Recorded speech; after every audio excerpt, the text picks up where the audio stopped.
Wednesdays, a weekly series where we discuss comic books. We're your hosts, I'm Ian. And I'm Shane. And we're back with more Ghostbusters comics. Shane, why don't you start us off here? Yeah, sounds good. So these next ones were 7, 8, and 9, I believe. Mm-hmm. Um, and we started off right with the possession of Peter Venkman with our first issue. What did you guys think of that? So, I, I love the issue, but I'm gonna be completely honest. So, like last Shoot. week, we discussed how um, there were arcs, right? Mm-hmm. And and it's usually about like 3 issues here, 4 issues, and then that's completed arcs, and it moves on to the next thing. Yeah. I totally thought that when we saw him getting possessed, they were gonna like hard cut and then like kind of like move on and like not address it at first, and it was kind of Mm-hmm. gonna like tease you and build to something. But then they just go like right into it. So that kind of took me off guard. Mm-hmm. Um, I don't know. Maybe it's just I thought we were going for more of a long haul thing, but then I guess I should have like known just how comic books work in general. Like we were talking about like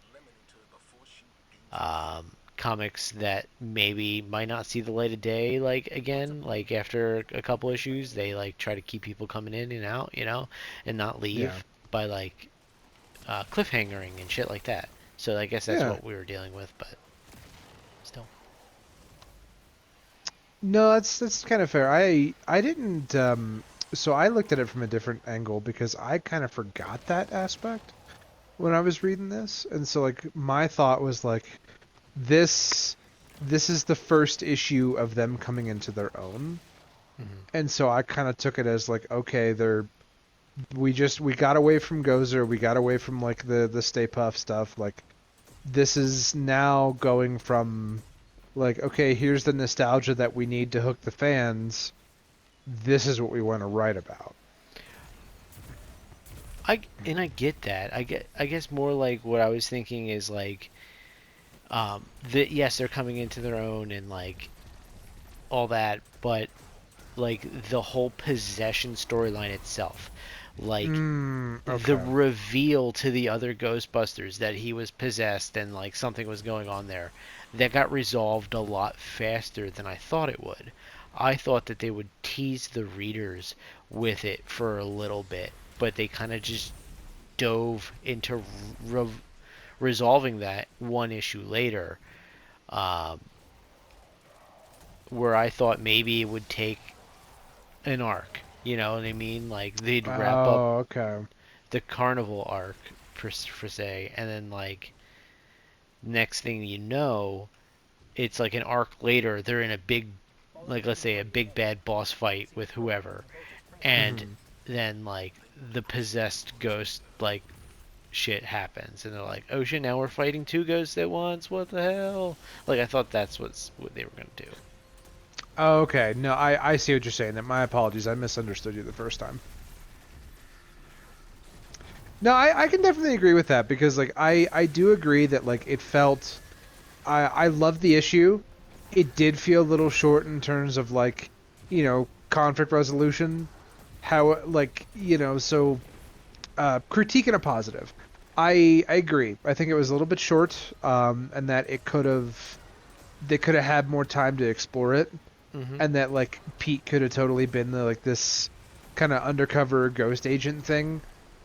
But I do kind of find it fascinating in like a that's very interesting for his character where when this thing possessed him and it was like, yeah, it's you're afraid of me and he's like, no, I'm not afraid of you Yeah, because I figured you out. absolutely. Yes, Yeah. and that's what I love that aspect of the book. Like, um, the psychology major in me was like, "This is great." Oh my god, that's I totally forgot that. Okay. Yeah. So I'm not gonna psychoanalyze anything, but like, just know that I full-heartedly enjoyed the moments in this. Hey, you know what? That just means that if you ever had to deal with a ghost, you could logic your way through it and be like, "Nah, I'm a badass. I know what I'm doing." Yeah, here's the problem. I'm also a fucking wussy when it comes to ghosts. So, like, you be spooking me at night. I'm like, please, no, go away.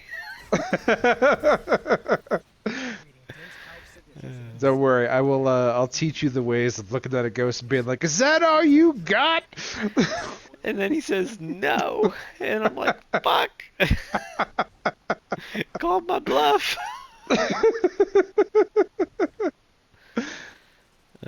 Shit. No. That But was. no, that was. Go ahead. I apologize. I was gonna say. You're probably gonna say the same thing. That was really good. Like the issue.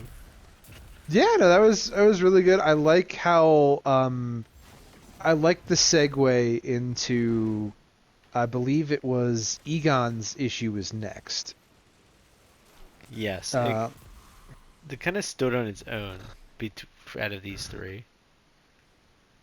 which I find this really interesting because like IDW, when they started doing the Transformers comics, 'cause I've been reading them for a while. I'm Hmm. still not through them all, but like when they started doing them, they did like every comic issue was one robot that it focused on, and like you got kind of like a little bit of the world view and a little bit of the like what was going on in the world, but it was just kind of like a slice of life kind of thing. Hmm. This is where like I start to see it more come into its own, like, Eric Burnham's coming into his own, like with this, with these issues, and like it, I find it really interesting that like, you know, even in the movies we never learned much about Egon. He was just a nerd. And so like now we're like, okay, no, he had a friend that passed away, and that's what got him to doing this. And it's like, oh, that's a very human thing.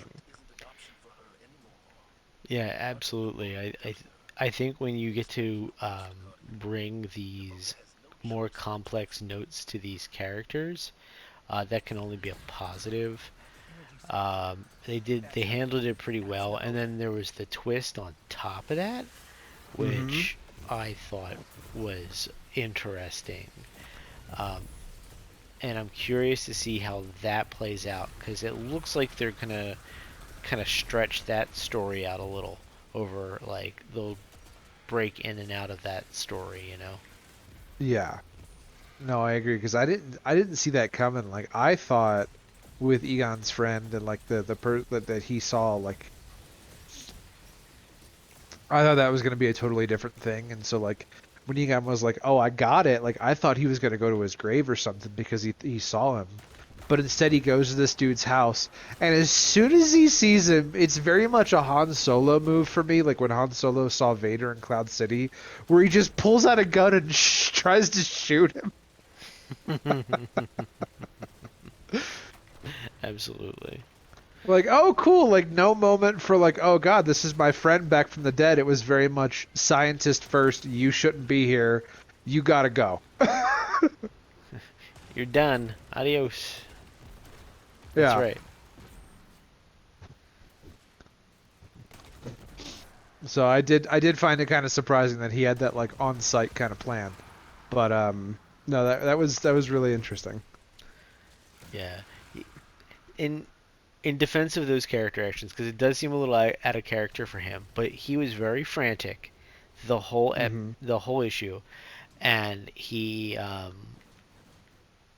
just wasn't doing things like he normally would. Like he went off on his own. He took the Ecto one, you Hmm. know, like so. And where he was acting out of character as a whole, I think for the issue that was very an in character thing for him.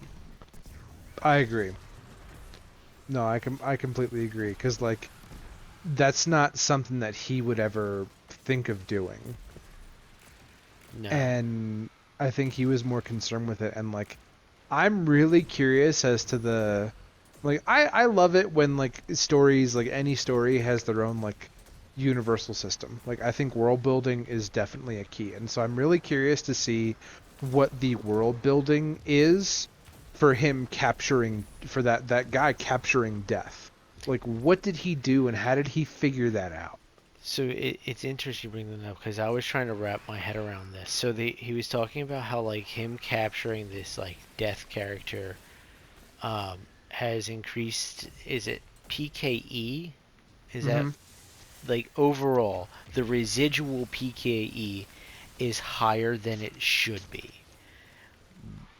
Where I'm having like my questions is like how long has it been higher? Because Mm. he he had captured him years ago. It's what inspired him to get into the paranormal, right? So like his friend dying, and I'm using air quotes when I say that, got Mm-hmm. him into the paranormal. So that means him capturing death happened years ago. So the residual PKE should have been higher over time, right? Unless it takes time to build, which they didn't really clarify. But um, could all Hmm. of the stuff from the original Ghostbusters movie um, be more possible because of the higher residual PKE because of this storyline? Oh shit, that's a really good point because like he also said in that issue that like he appeared like I remember the line from the friend's dad who was like, "Yeah, he I should have called you when he just appeared. I was just so excited to get my son back." Mm-hmm. And like he even told Egon, he's like, "Yeah, no, I I just appeared." And Egon was like, "That doesn't make sense. You don't make sense." And so Right. like it's fucking with him that he can't figure this out because like to him it's like, no, you can't just like sure you, and even Egon even mentioned this where he's just like, yeah, okay, cool, like let's say I believe that you captured death. That doesn't explain that you just like popped out of existence for a little bit. So like I have to wonder if maybe that has something to do with it too. I want to go back to that because, like, I was understanding it slightly differently. Okay, I'm gonna I pull was it up picking too. it up like everyone else saw him disappear, but in his mind, he just didn't disappear.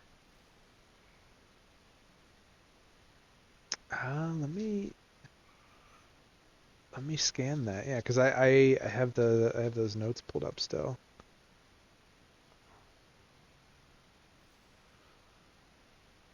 Captured death somehow trapped an entity. I saw Eugene, a visitor, get hit by a car. He's dead. What you saw was me put a nasty dent into a grill of some schmuck's car. It was bad. Yeah, fatal for sure. I mean, I even saw death. Funny thing is, my whole life didn't go flashing before my eyes. One thing popped in my head. Homework. The Russian folklore. Get in my bag. Hold on.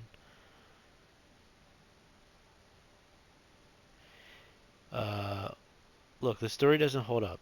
You were hit by a car and you vanished, captured death, and reappeared in the present. Uh, Temporal mechanics is a wacky Temporal thing. mechanics. Yeah, okay, okay. Maybe I just read it wrong. So he's saying there's some time bullshit involved. Yeah, yeah, yeah. So he did disappear. Okay, I misunderstood. That's okay. That's what So, the notes are for. so I kind of take back my point. So maybe him reappearing is causing the temporal PKE, whatever it was.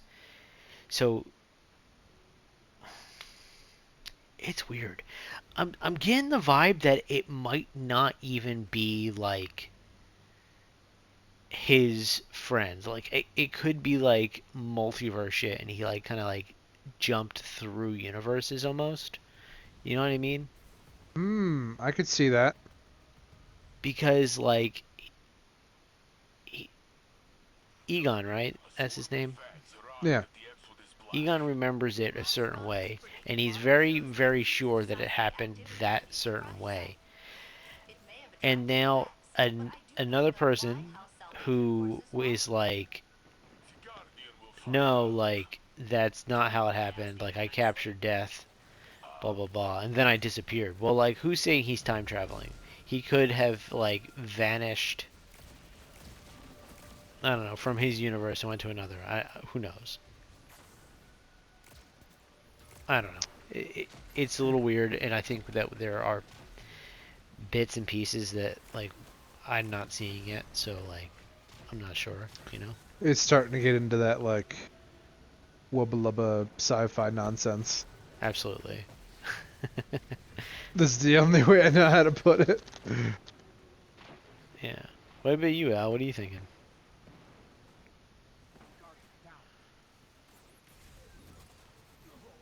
Yeah. Fair, fair.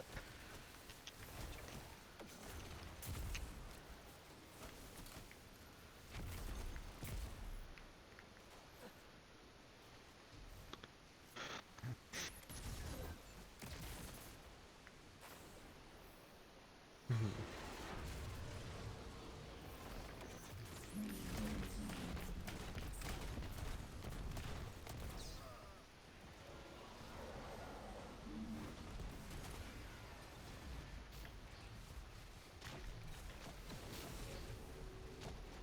Yeah. I I think the Egon story is like you said, there's something we don't know. It's got a bigger overarching story to it. Um, but just like the alternative Ghostbusters team, like that guy who's testing stuff, we saw that like a Hmm. one like or two panels of that in these issues too. Like those stories are these overarching stories that we're getting little snippets here and there.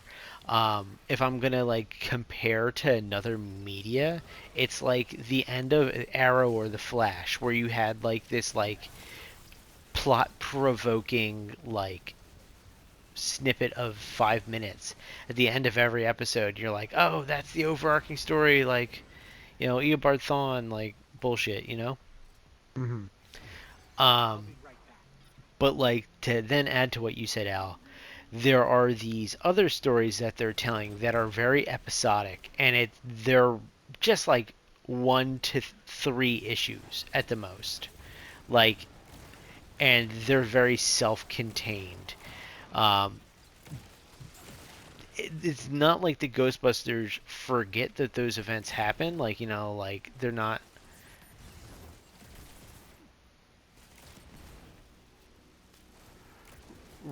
right, but it's like very episode of the week, villain of the week type thing.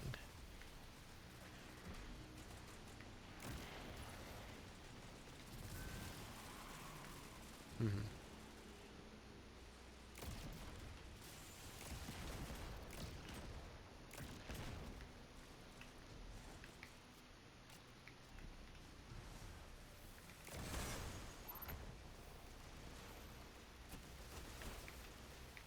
Yep. Yeah, I it's like one thing that like about cartoons like from when we were younger is a lot of them were those episodic cartoons, and it was easy to watch. You could literally, it didn't matter what episode came on, you could just pick it up and watch it, um, and that's great. Like I like things like that, and I think that this book uses that style pretty well. Um, I'm into it. Shane, we haven't heard from you in a minute. How you doing? No, you're all good. I like that point that you guys both made. Like it is very nostalgic and like now that I'm thinking about it, yeah, it is kind of running with that like, villain of the week kind of thing, which for a comic like I I remember watching like the two Ghostbusters cartoons. And so I don't I don't know if either of you caught this. I know Ian, you didn't see them, so like it's all good. But like Al, if you caught this, Janine's boyfriend is the artwork that they used for Janine's boyfriend is the same artwork as they use for Egon in the cartoon, The Real Ghostbusters.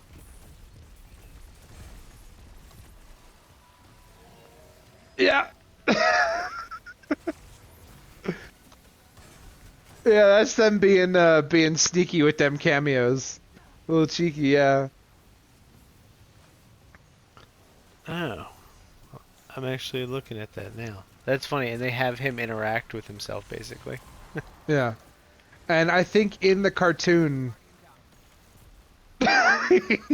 yeah. Wow, that's kind of an echo of a deeper thing at there too.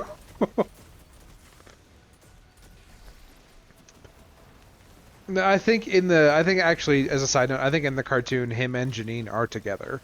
I think they made that as like one of the things that was happening in the cartoon.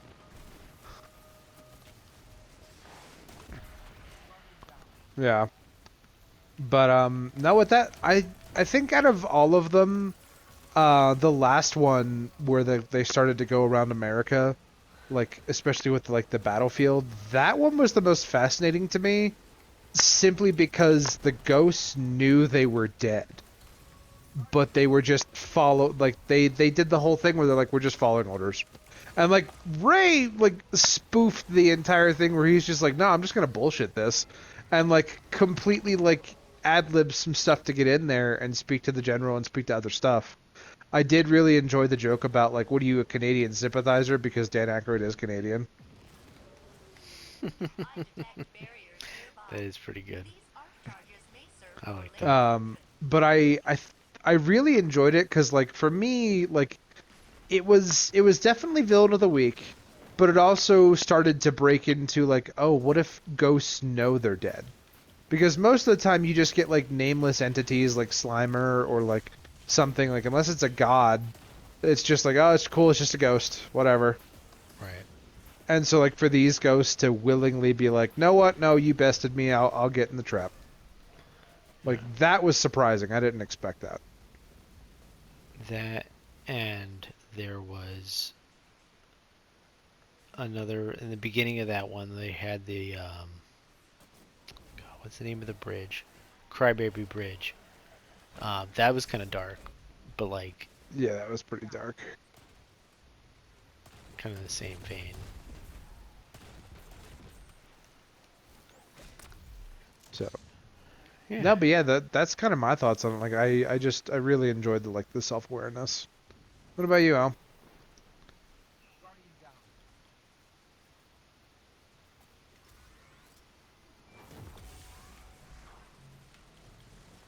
General.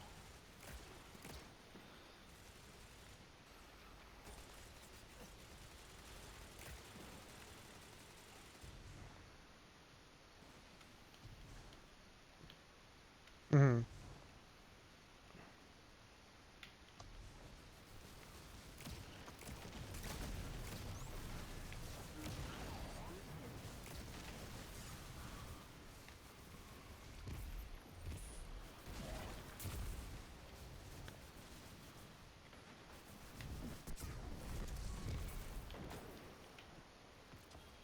Yeah, no, I completely agree. And then like, you know, you have it kind of like echoed them all, like echoed all of their personalities in that one.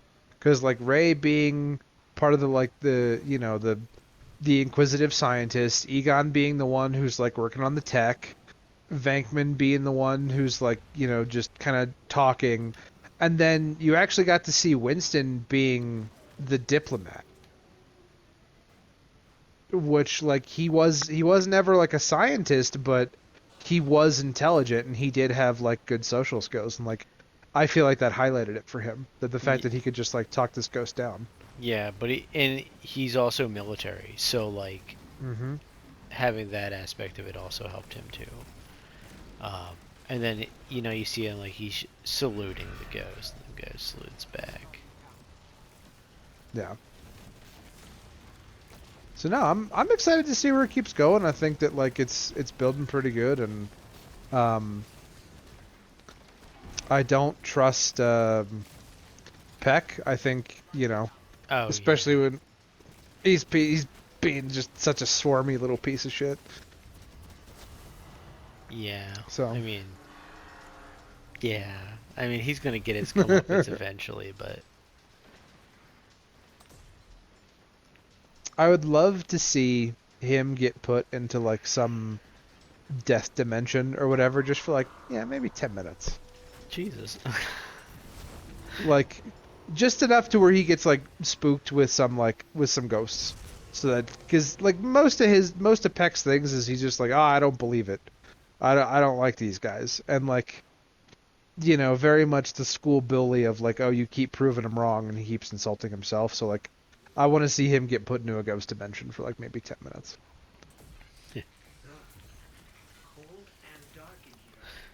That'd be fun to watch that.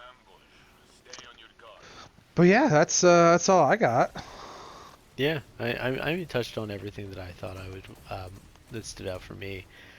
So we are gonna have a little bit of a hiatus. Shane's busy, and then I'm busy. So I think we're done with September for now. So we'll be back in hmm October. Yeah, I think what is that? It puts us at October 2nd. I guess so. I don't have a Okay, calendar in front of me, but whatever that first week in October is. cool. Yeah, All right. then we will see everybody back on October 2nd. Yeah, and I'm curious, Shane. Before we go, I know Shoot. you had like mentioned you weren't sure how much of Ghostbusters you wanted to read. Yeah, How far do you think? Do you have a better idea or? I do. So I've kind of looked ahead at some stuff, just like nothing spoiler for me because like I'm enjoying rereading these with you as well. But like there's um we're headed towards like one big arc, and once we finish that like really big arc, I'm kind of being Vague. ambiguous on purpose, vague on Yeah. purpose. Thank you. Once we finish that big arc, then we'll be done, and I'll let you know as it gets closer. Okay. That works for me. Cool. All right. Well, thanks everybody for listening. Hope you had a nice time listening to what we're talking about. You guys have a good night. Yeah, thanks for joining.